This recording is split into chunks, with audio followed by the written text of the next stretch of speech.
നമസ്കാരം, എല്ലാവർക്കും ആമീസ് ഫുഡ് കോർട്ടിലേക്ക് സ്വാഗതം. എൻ്റെ പേര് സുമിത. ഇന്ന് ഞാൻ വന്നിരിക്കുന്നത് ക്രിസ്മസ് സ്പെഷ്യലായിട്ട് ഒരു കിഡിലൻ വെജിറ്റബിൾ സ്റ്റൂവിൻ്റെ റെസിപ്പി ആയിട്ടാണ്. നല്ല ക്രീമി ടെക്സ്ചറോട് കൂടിയിട്ടുള്ള ഒരു കിഡിലൻ വെജിറ്റബിൾ സ്റ്റൂവിൻ്റെ റെസിപ്പിയാണ് കേട്ടോ. അപ്പോൾ അതെങ്ങനെയാണ് ഈസി ആയിട്ട് നമുക്ക് റെഡിയാക്കുന്നതെന്നും കൂടി നോക്കാം. അപ്പോൾ നമുക്ക് വെജിറ്റബിൾ സ്റ്റൂവിന് വേണ്ടിയിട്ട് എന്തൊക്കെ വെജിറ്റബിൾസാണ് എടുത്തുക്കണമെന്ന് നോക്കാം. അപ്പോൾ ബാക്കി ഇൻഗ്രീഡിയൻസ് ഒക്കെ ഞാൻ ചേർക്കുന്ന സമയത്ത് പറഞ്ഞു തരാം കേട്ടോ. അപ്പോൾ എടുത്തിരിക്കുന്ന വെജിറ്റബിൾസ് ഒക്കെ എന്തൊക്കെയാണെന്ന് പറയാം. അപ്പോൾ ഒരു വലിയ പൊട്ടറ്റോ ഇതേപോലെ ഒരുപാട് വലുതല്ല ഒരുപാട് ചെറിയതല്ലാത്ത വലുപ്പത്തിൽ ഞാൻ കട്ട് ചെയ്ത് വെച്ചിട്ടുണ്ട്. ഒരു വലിയതാണ് കേട്ടോ എടുത്തിരിക്കുന്നത് പൊട്ടറ്റോ. അതേപോലെ തന്നെ ഒരു ചെറിയ ക്യാരറ്റ് ചെറുതായിട്ട് കട്ട് ചെയ്തെടുത്തിട്ടുണ്ട്. ഒരു ചെറിയ കഷ്ണം ഇഞ്ചി നീളത്തിലരിഞ്ഞത്, 2 പച്ചമുളക്, അതേപോലെ തന്നെ 1/4 കപ്പ് ഗ്രീൻ പീസ് തലേ ദിവസം തന്നെ വെള്ളത്തിൽ കുതിർത്ത് വെച്ചിരുന്നതാണ് കേട്ടോ. പിന്നെ 1 കപ്പ് അളവിൽ കോളിഫ്ലവർ ആണ്. പിന്നെ ഒരു 8 ബീൻസും ചെറുതായിട്ട് കട്ട് ചെയ്തെടുത്തിട്ടുണ്ട്. പിന്നെ ഒരു മീഡിയം സൈസ് സവാളയുടെ പകുതി എടുത്തിട്ടുണ്ട്. പിന്നെ കുറച്ച് കറിവേപ്പില, പിന്നെ ഒരു തക്കോലം, ഒരു 1/2 ടീസ്പൂൺ കുരുമുളക്, 1/2 ടീസ്പൂൺ പെരിഞ്ജീരകം, 2 ഏലക്കായ, 3 ഗ്രാമ്പു, അതേപോലെ തന്നെ ഒരു ചെറിയ കഷ്ണം പട്ടയാണ് കേട്ടോ എടുത്തിരിക്കുന്നത്. അപ്പോൾ നമ്മൾ ഇത്രയാണ് എടുത്തിരിക്കുന്നത്. ഇനി നമുക്ക് കറി എങ്ങനെയാണ് റെഡിയാക്കുന്നതെന്ന് നോക്കാം. അപ്പോൾ നമുക്ക് സ്റ്റൂ റെഡിയാക്കാൻ തുടങ്ങാം. അപ്പോൾ മൺചട്ടിയിലാണ് കേട്ടോ ഒന്ന് കറി റെഡിയാക്കുന്നത്.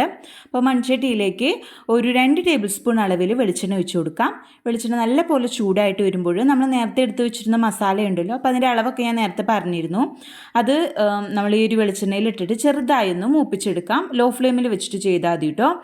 എന്നിട്ട് ഇത് ചെറുതായിട്ടൊന്ന് മൂത്ത് വരുമ്പോൾ നമുക്കിതിലേക്ക് സവാള ചേർത്ത് കൊടുക്കാം. മീഡിയം സൈസ് ഒരു സവാളയുടെ പകുതിയാണ് എടുത്തിരുന്നത്. അപ്പോൾ അത് നീളത്തിൽ അരിഞ്ഞത് ചേർത്ത് കൊടുത്തിട്ടുണ്ട്. ഇനി ഇത് ചെറുതായിട്ട് വാട്ടിയെടുക്കാം. ഒരുപാട് ബ്രൗൺ കളറായി വരുന്നത് വരയ്ക്കും വാട്ടേണ്ട കേട്ടോ. ജസ്റ്റ് ഒന്ന് സോഫ്റ്റായി വന്നാൽ മതി. അപ്പോൾ ഇതൊന്ന് ചെറുതായി വാടി വരട്ടെ. ഇപ്പം നമ്മൾ സവാള ചേർത്തിട്ട് ചെറുതായിട്ടൊന്ന് വാടി വന്നിട്ടുണ്ട്, കണ്ടില്ലേ? ഈ ഒരു പരുവത്തിൽ വേണം ഇത് വാട്ടിയെടുക്കാൻ വേണ്ടിയിട്ട്. ഒരുപാട് ബ്രൗൺ കളറായി വരരുത്. ഇനി ഇതിലേക്ക് നമ്മൾ നേരത്തെ എടുത്ത് വെച്ചിരിക്കുന്ന നമ്മുടെ വെജിറ്റബിൾസ് ഉണ്ടല്ലോ, നല്ലപോലെ വാഷ് ചെയ്ത് ചെറിയ ചെറിയ പീസസ് ആയിട്ട് കട്ട് ചെയ്ത് വെച്ചിരിക്കുന്ന നമ്മുടെ വെജിറ്റബിൾസ് എല്ലാവരും ഈ ഒരു ചട്ടിയിലേക്ക് ഇട്ട് കൊടുത്തിട്ട് നമ്മളിതൊന്ന് ചെറുതായിട്ടൊന്ന് വാട്ടിയെടുക്കണം. അതിനുശേഷമാണ് കേട്ടോ നമ്മളിത് വേവിച്ചെടുക്കുന്നത്. നിങ്ങൾക്ക് വേണമെങ്കിൽ ഇത് കുക്കറിൽ ഇട്ടിട്ട് 2-3 വിസിലടിച്ച് വേവിച്ചെടുക്കാം. പക്ഷേ ഞാനിപ്പോൾ ഇതേപോലെ തന്നെയാണ് കേട്ടോ ചെയ്യുന്നത്. അപ്പോൾ ഇതിലേക്ക് കുറച്ച് കറിവേപ്പിലയും കൂടി ചേർത്ത് കൊടുത്തിട്ടുണ്ട്. ഇനി ഇത് നല്ല പോലെ ഒന്ന് വാട്ടിയെടുക്കാം. അപ്പോൾ ഒരു മീഡിയം ഫ്ലെയിമിൽ വെച്ചിട്ട് ഇത് നല്ല പോലെ അങ്ങ് വാട്ടിയെടുക്കാം കേട്ടോ.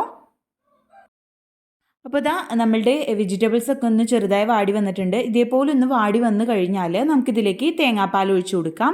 അപ്പോൾ ഞാൻ ഒരു വലിയ തേങ്ങയാണ് എടുത്തിരുന്നത്. അതിൽ നിന്ന് 1-ാം പാലും 2-ാം പാലും 3-ാം പാലും മാറ്റി വെച്ചിട്ടുണ്ടായിരുന്നു കേട്ടോ. അപ്പോൾ നല്ല കട്ടിയിൽ തേങ്ങാപ്പാൽ ചേർത്താലാണ് നല്ല കൊഴുപ്പോട് കൂടി നല്ല തിക്കായിട്ടുള്ള കറി നമുക്ക് റെഡിയാക്കി എടുക്കാൻ പറ്റുള്ളൂ. അപ്പോൾ നമുക്ക് ആദ്യം തന്നെ 3-ാം പാലാണ് ഒഴിച്ചു കൊടുക്കേണ്ടത്.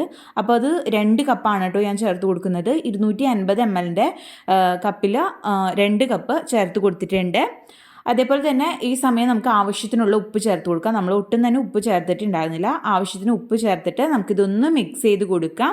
എന്നിട്ട് ഇത് മൂടി വെച്ചിട്ട് നമ്മൾ നല്ല പോലെ ഒരു മീഡിയം ഫ്ലെയിമിൽ വെച്ചിട്ട് വേവിച്ചെടുക്കുകയാണ് കേട്ടോ ചെയ്യേണ്ടത്. ഇതിലെ വെള്ളമൊക്കെ ഒന്ന് വറ്റി കഷ്ണങ്ങളൊക്കെ നല്ല പോലെ ഒന്ന് വെന്ത് വരണം. ആ ഒരു സമയം ആകുമ്പോഴത്തേനും നമുക്ക് 2-ാം പാൽ ഒഴിച്ചു കൊടുക്കാം. അപ്പോൾ ഇതൊന്ന് വെന്ത് വരട്ടെ. അപ്പോൾ നമുക്കിനി കറി ഒന്ന് തുറന്ന് നോക്കാം. അപ്പോൾ ഇത് ഇടയ്ക്ക് തുറന്ന് നോക്കിയിട്ട് ഞാൻ ചെക്ക് ചെയ്തിട്ടുണ്ടായിരുന്നു കേട്ടോ. അപ്പോൾ നിങ്ങളും അതേപോലെ തന്നെ ഒന്ന് നോക്കാൻ മറക്കരുത്, അല്ലെങ്കിൽ അടുക്കി പിടിക്കാൻ സാധ്യതയുണ്ട്. ഇപ്പോൾ ഇതാ നല്ല പോലെ നമ്മുടെ കഷ്ണങ്ങളൊക്കെ വെന്ത് അതിൽ നമ്മൾ 3-ാം പാൽ ചേർത്തൊക്കെ ഒന്ന് കുറുകി വന്നിട്ടുണ്ട് കേട്ടോ. അപ്പോൾ ഇത് ജസ്റ്റ് ഒന്ന് ഇതേപോലെ ഒന്ന് കയ്യിൽ വെച്ചിട്ടൊന്ന് ഉടച്ചു കൊടുക്കുകയാണെങ്കിൽ നമ്മുടെ ആ ഉരുളക്കിഴങ്ങൊന്ന് ഉടഞ്ഞ് കുറച്ചും കൂടി തിക്കായിട്ട് നമുക്ക് കിട്ടും കേട്ടോ. അപ്പോൾ ജസ്റ്റ് ഒന്ന് ഉടച്ചു കൊടുത്താൽ മതി. ഒരുപാട് അങ്ങ് ഉടയ്ക്കാനല്ല പറയുന്നത്, ജസ്റ്റ് ആ കയ്യിൽ വെച്ചിട്ടൊന്ന് പ്രസ് ചെയ്ത് കൊടുത്താൽ മതി കേട്ടോ. ഇനി ഇതിലേക്ക് നമുക്ക് 2-ാം പാൽ ചേർത്ത് കൊടുക്കാം. 2-ാം പാലും ഞാൻ 2 കപ്പ് അളവിൽ ആണ് ചേർത്ത് കൊടുക്കുന്നത് കേട്ടോ. ഒരു കപ്പ് എന്ന് പറയുന്നത് 250 ml കപ്പാണ് കേട്ടോ. അപ്പോൾ 2 കപ്പ് പാലും കൂടി ചേർത്തിട്ട് 2-ാം പാലും കൂടി ചേർത്തിട്ട് നമുക്കൊന്ന് മിക്സ് ചെയ്ത് കൊടുക്കാം. എന്നിട്ട് ഇത് മൂടി വെച്ചിട്ട് ജസ്റ്റ് ഇതൊന്ന് തിളച്ച് വരുന്നത് വരയ്ക്കും വെയിറ്റ് ചെയ്യാം. അപ്പോൾ ഒരു മീഡിയം ഫ്ലെയിമിൽ തന്നെ വെച്ചാൽ മതി കേട്ടോ. അപ്പോൾ ഇത് ഓൾറെഡി നമ്മുടെ കഷ്ണങ്ങളൊക്കെ വെന്തതാണ്. ജസ്റ്റ് ഇത് മൂടി വെച്ചിട്ട് ഒന്ന് തിളപ്പിച്ചെടുത്താൽ മതി കേട്ടോ നമുക്ക്. അപ്പോൾ നമ്മുടെ കറി ഒന്ന് നമുക്ക് തുറന്ന് നോക്കാം. ഇപ്പോൾ ഇതാ നമ്മൾ രണ്ടാം പാൽ ചേർത്തിട്ട് നമ്മുടെ കറി ഒന്ന് നല്ല പോലെ തിളച്ച് വന്നിട്ടുണ്ട്. അതേപോലെ ചാറൊക്കെ ഒന്ന് കുറുകി വന്നിട്ടുണ്ട് കേട്ടോ. അപ്പോൾ ഇതൊന്ന് ഇളക്കി മിക്സ് ചെയ്ത് കൊടുക്കാം. നമ്മൾ നല്ല കട്ടിയിൽ തന്നെ ഞാൻ നേരത്തെ പറഞ്ഞ പോലെ തേങ്ങാപ്പാൽ എടുത്താലാണ് നമുക്ക് കറിക്ക് നല്ല കൊഴുപ്പ് ഉണ്ടാവുള്ളൂ. നമ്മൾ വേറെ കോൺഫ്ലവറിൻ്റെ പൊടി അങ്ങനെ ഒന്നും ചേർത്ത് കൊടുക്കുന്നില്ല. ഈ ഒരു തേങ്ങാപ്പാലിൻ്റെ കട്ടിയാണ് ഈ ഒരു കറിക്ക് നല്ല തിക്നെസ് കൊടുക്കുന്നത്. അപ്പോൾ നിങ്ങൾക്ക് വേണമെങ്കിൽ ജസ്റ്റ് നമ്മുടെ വെജിറ്റബിൾസ് ഒന്ന് പ്രസ് ചെയ്ത് കൊടുക്കുകയാണെങ്കിൽ കുറച്ചും കൂടി നമുക്ക് തിക്നെസ്സിൽ കിട്ടും കേട്ടോ. ഒരുപാട് ഉടച്ചു കൊടുക്കരുത്. അപ്പോൾ ഇനി ഇതിലേക്ക് നമ്മൾ അവസാനമായിട്ട് ചേർത്ത് കൊടുക്കുന്നത് നമ്മുടെ ഒന്നാം പാലാണ്. അത് 1 ഗ്ലാസ് അളവിലാണ് കേട്ടോ ചേർത്ത് കൊടുക്കുന്നത്. നല്ല തിക്കായിട്ടുള്ള ഒന്നാം പാൽ വേണം ഇതിലേക്ക് ചേർത്ത് കൊടുക്കാൻ വേണ്ടിയിട്ട്.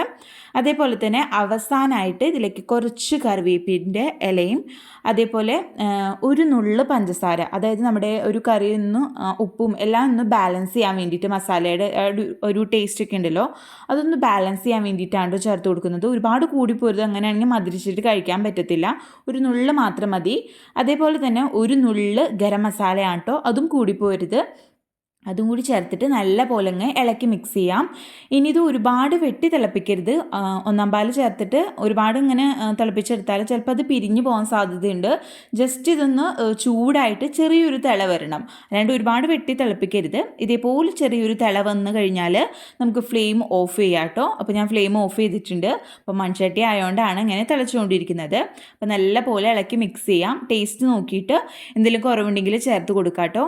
അപ്പോൾ ഇപ്പോഴത്തേനേക്കാളും കുറച്ചും കൂടി തിക്കായി വരും ഇത് ചൂടാറി വരുമ്പോൾ. അപ്പോൾ അത് ആവശ്യത്തിന് തിക്നെസ്സിൽ കിട്ടിയിട്ടുണ്ട്. ഇനി ഇതിലേക്ക് നമുക്ക് താളിച്ചൊഴിക്കാം. ഇനി കുറച്ചും കൂടി നമ്മുടെ കറിക്ക് ഒരു ടേസ്റ്റ് കിട്ടാൻ വേണ്ടിയിട്ടാണ് കേട്ടോ നമ്മൾ നെയ്യിൽ കശുവണ്ടി പരിപ്പും അതേപോലെ തന്നെ മുന്തിരിയും ഒന്ന് വറുത്തിടുന്നത്. അപ്പോൾ അതിന് വേണ്ടിയിട്ട് ഒരു പാൻ എടുപ്പത്ത് വെച്ചിട്ടുണ്ട്. അതിലേക്ക് 1 ടീസ്പൂൺ അളവിൽ നെയ്യ് ചേർത്ത് കൊടുക്കാം. നെയ്യ് ഒന്ന് ചൂടായിട്ട് വരുമ്പോൾ ഇതിലേക്ക് ഒരു പിടി അളവിൽ കശുവണ്ടി പരിപ്പാണ് കേട്ടോ ചേർത്ത് കൊടുക്കുന്നത്.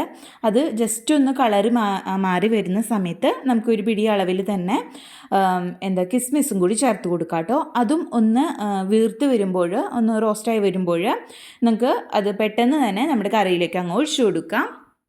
അപ്പോൾ നമ്മൾ വറുത്ത നമ്മുടെ കശുവണ്ടി പരിപ്പും മുന്തിരിയും നമുക്ക് ആ ഒരു നെയ്യോട് കൂടി തന്നെ നമ്മുടെ ഒരു കറിയിലേക്ക് ഒഴിച്ചു കൊടുക്കാം കേട്ടോ. അപ്പോൾ ഇത്രയേ ഉള്ളൂ. വളരെ ഈസി ആയിട്ടും അതേപോലെ വളരെ ടേസ്റ്റി ആയിട്ട് ഉണ്ടാക്കാൻ പറ്റുന്ന നല്ല തിക്ക് ഗ്രേവിയോട് കൂടിയിട്ടുള്ള ഒരു വെജിറ്റബിൾ സ്റ്റൂ ആണ് കേട്ടോ. നല്ല ടേസ്റ്റാണ് ഇത് കഴിക്കാൻ വേണ്ടിയിട്ട്.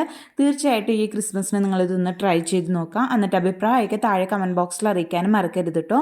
അപ്പോൾ ഇത് ഇരിക്കുമ്പോൾ ഒന്നും കൂടി തിക്കായി വരും കേട്ടോ. ഇപ്പോൾ കാണുന്നതിനേക്കാളും തിക്കായിട്ട് നല്ല കുറുകിയ ചാറോടുകൂടി തന്നെ അത് കിട്ടും കേട്ടോ. അപ്പോൾ അടിപൊളിയായിട്ട് നമ്മുടെ കറി ഇവിടെ റെഡി ആയിട്ടുണ്ട്. അപ്പോൾ ഇതിനു മുന്നേ ഞാൻ ഫിഷ് മോളിയുടെ റെസിപ്പിയും അതേപോലെ തന്നെ ചിക്കൻ വെച്ചിട്ടുള്ള സ്റ്റൂവിൻ്റെ റെസിപ്പിയൊക്കെ അപ്ലോഡ് ചെയ്തിട്ടുണ്ട്. അപ്പോൾ അതിൻ്റെ ലിങ്കൊക്കെ ഞാൻ ഡിസ്ക്രിപ്ഷൻ ബോക്സിൽ കൊടുത്തേക്കാം കേട്ടോ.